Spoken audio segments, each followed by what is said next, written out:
धन्यवाद साथियों। आज रक्षाबंधन के शुभ अवसर पर हमारे YouTube चैनल 5609 में आदरणीय श्री पूर्व विधायक तीर्थराज जी उपस्थित हैं और मैं नमन बंदन करता हूं, स्वागत करता हूं। और आज रक्षाबंधन के उपलक्ष्य में आप लोगों को कुछ आशीर्वाद हृदय से देना चाहते हैं और हमको भी आशीर्वाद की अपेक्षा थी और इसीलिए बुलाए हैं और आप लोगों के देने के बाद हमें भी आशीर्वाद देंगे। धन्यवाद। रूबरू आपसे बात कराते हैं आशीर्वाद के विषय में, रक्षाबंधन के विषय में। यूट्यूब चैनल के सभी सम्मानित साथियों को मेरी ओर से ढेर सारी शुभकामनाएं, हार्दिक बधाइयाँ। आप सब यूट्यूब चैनल से जुड़ करके देश की सेवा को निरंतर करते रहें, सबके लिए, देश के लिए काम करते रहें। ढेर सारी शुभकामनाएं। आज का हमारा यह जो त्यौहार है रक्षाबंधन, यह एक ऐसा बंधन है जो भाई बंधता है अपनी बहन की रक्षा के लिए। हमारा सनातन धर्म जो है, सनातन धर्म रिश्तों की मिठास, रिश्तों के प्रति पवित्रता, रिश्तों के प्रति हमारा कर्तव्य, इन सब के प्रति सनातन धर्म के अंदर जो मिलता है वह किसी अन्य धर्म के अंदर नहीं मिलता। इस अवसर पर आप सबको, यूट्यूब के सभी साथियों को मेरी ओर से ढेर सारी शुभकामनाएं, हार्दिक बधाइयाँ। विधायक जी, आप कई बार विधानसभा जीत चुके हैं। हम 3 बार विधायक रहे हैं, 3 बार 3 चुनाव जीते हैं जी। इस समय भारतीय जनता पार्टी में आप किस किस पद पर हैं? इस वक्त पर भारतीय जनता पार्टी में हम उत्तर प्रदेश भारतीय जनता पार्टी कार्य समिति के सदस्य हैं और स्वावलंबी भारत अभियान जी के हम जिला समन्वयक हैं, सोनभद्र जिले के समन्वयक हैं जी। सर, अगला तैयारी आपकी क्या है? क्या चुनाव लड़ेंगे या लड़ाएंगे? देखें, यह तो सब संगठन के ऊपर निर्भर करता है कि संगठन मुझे चुनाव लड़ाता है या लड़वाता है। अपने लिए तो सिर्फ इतना है कि संगठन का काम निरंतर जब तक पौरुष चल रहा है करते रहना है, भारत माँ की सेवा करते रहना है। मोदी जी के विषय में एक लाइन कुछ कह दें।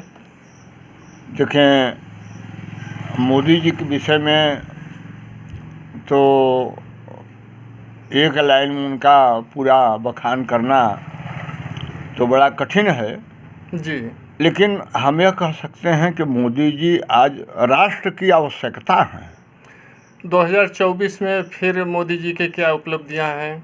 उपलब्धियां तो अनेकानेक हैं और इन्हीं उपलब्धियों के कारण 2024 का चुनाव मोदी जी भारी बहुमत के साथ पुनः जीतकर अपनी सरकार बनाएंगे।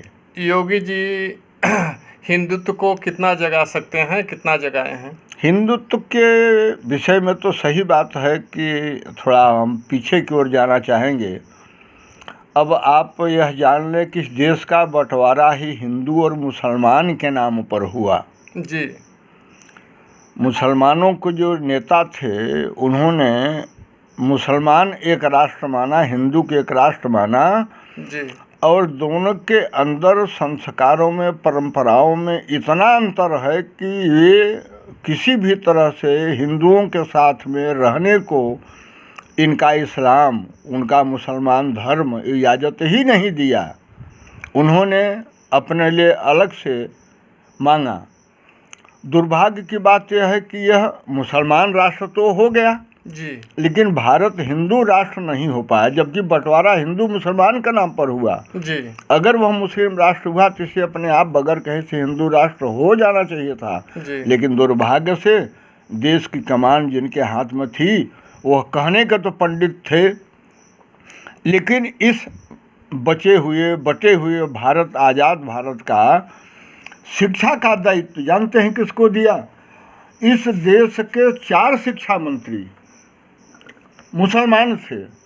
पहला तो मौलवी था जी, मौलाना अबुल कलाम आज़ाद जी, एक तो यह भारत का कन्वर्टेड हिंदू भी नहीं था, कोई हिंदू इसका पुरखा रहे हो बाद में मुसलमान बना।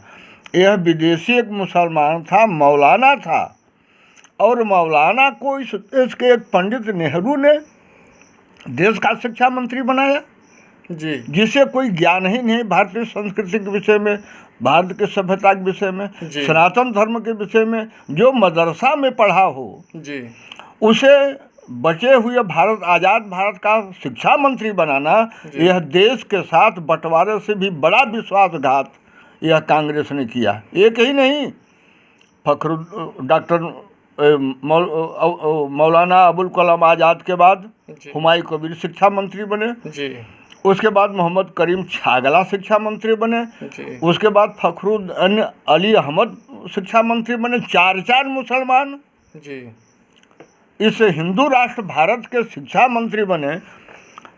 इस नाते इन लोगों ने योजना पूर्वक सनातन धर्म के खिलाफ जितना जहर उगलना था उगला।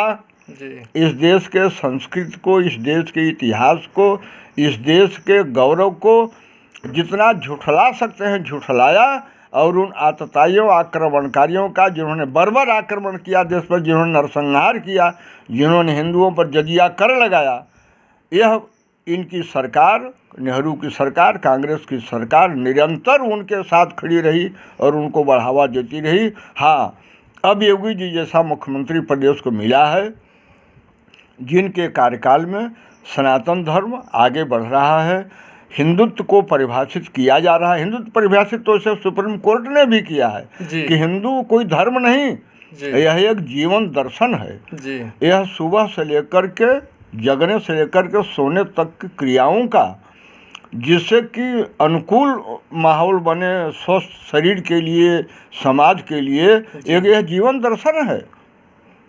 और जिसकी अब तक की सरकारों ने निरंतर उपेक्षा करते, आज भी लोग उसी संस्कृति के पीछे भाग हैं, परेशान हैं। जो टुकड़े टुकड़े गैंग के सदस्य हैं, जो कहते हैं देश के टुकड़े होने तक संघर्ष रहेगा जारी, इंशाअल्लाह, फिर भी वादा देते हैं कि हम क्या कहते हैं कि अफजल तेरा कातिल जिंदा है, हम शर्मिंदा हैं। इस प्रकार का नारा लगाने वालों के साथ में आलू डालकर सोना बनाने वाले राहुल आज भी उनके साथ खड़े हैं। क्या कहा जाए, इस देश के दुर्भाग्य था जो अब तक इस देश के बागडोर ऐसे मतलब कि पतित और विचारहीन लोगों के हाथ में इस देश की सरकार थी। अब हिंदुत्व का, सनातन धर्म का विकास होना शुरू हुआ है। अब तो संसार भी गीता पढ़ने लगा। तमाम मुसलमान अब इस्लाम धर्म छोड़ रहे हैं जी। ईसाई कृष्ण के उपासक होते जा रहे हैं जी। विधायक जी, 2024 में मेरा भारत हिंदू राष्ट्र घोषित हो जाएगा? नहीं, हिंदू राष्ट्र घोषित होने का मतलब नहीं है जी। यह वास्तव में हिंदू राष्ट्र है ही जी। यह जन्म से हिंदू राष्ट्र है यह, क्योंकि हिंदू मुसलमान के नाम पर जब इस देश का बंटवारा ही हुआ है जी। मुसलमान राष्ट्र अलग हो गया तो हिंदू राष्ट्र ही तो बचा। अब जो एक अयोध्या का मेरा अंतिम प्रश्न है, अयोध्या का मंदिर तो बन गया, ये जो 3-4 मंदिर तोड़कर मस्जिद बनाए गए हैं, इस पर आपका क्या कहना है? देखिए, सबसे बड़ा दुर्भाग्य यह है, यह मुस्लिम पक्ष जी मस्जिद के पक्षधर जितने हैं सब जानते हैं जी कि सभी के सभी, चाहे मथुरा का ईदगाह हो इनका, चाहे ज्ञान बापी मस्जिद हो इनका, चाहे बाबरी मस्जिद रही हो, ये सब के सब, चाहे आगरा का हो, चाहे आगरा का ताजमहल हो, जामा मस्जिद हो, ये सब के सब जितने भी थे, यह हिंदू मंदिरों को तोड़ करके ही इनका निर्माण किया गया है।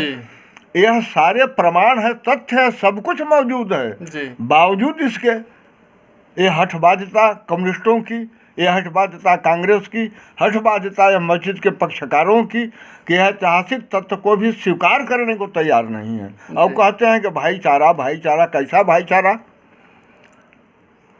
अब आप रक्षाबंधन के उपलक्ष्य में बहनों को एक बार और आशीर्वाद देते हैं, एक लाइन। हम आज अपने घुआस गांव में हैं। सौभाग्य हमारा है कि इस गांव में हमारा बहनियाउर भी है जी और यहाँ हमारे पट्टीदारी के लोग भी रहते हैं। जी जी तो आधा गांव बहनियाउर है, आधा गांव पट्टीदारी है। जी। अपने इस गांव में सभी बहनों को रक्षाबंधन के शुभ अवसर पर ढेर सारा शुभाशीष, उनके लिए मंगल कामना। धन्यवाद विधायक जी, चरण स्पर्श प्रणाम। खुश रहिए, धन्यवाद। आज मेरे चैनल में विधायक जी काफ़ी समय दिए, मैं आभार व्यक्त करता हूं और बहनों को ये कहना चाहता हूं कि कच्चा सूत बांधकर भाइयों से वादा करें कि फिर अगले साल पुनः मिलेंगे। और मैं सफ़ेद लाल, चैनल को सब्सक्राइब करें, लाइक करें। धन्यवाद, फिर पुनः मिलते रहेंगे। विधायक जी को बार बार प्रणाम, नमन, वंदन।